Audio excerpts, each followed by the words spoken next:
छठ माता के पूजन हेतु सुंदर घाट बनाता है।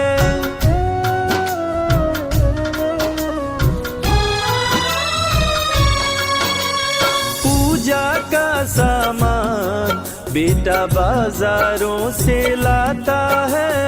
आम की लकड़ी जला के ठेकुआ माँ के संग छनवाता है। भक्ति भाव से माँ और बेटा, भक्ति भाव से माँ और बेटा छठ महापर्व मनाते हैं। संकट हरणी छठ माता की पावन कथा सुनाते हैं।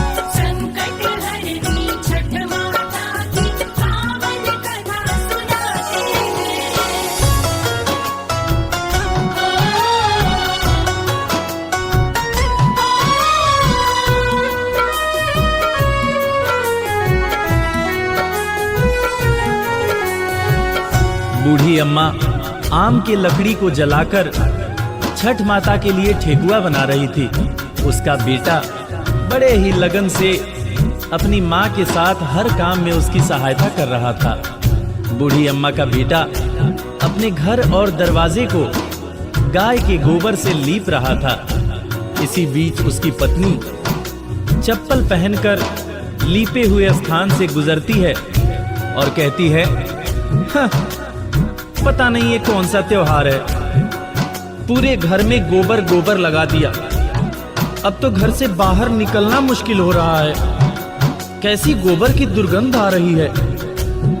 उसने अपने पति से कहा,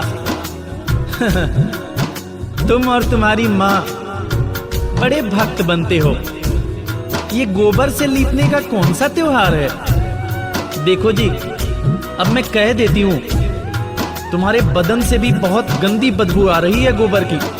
अब तो घर के अंदर आना तो नहा करके ही आना।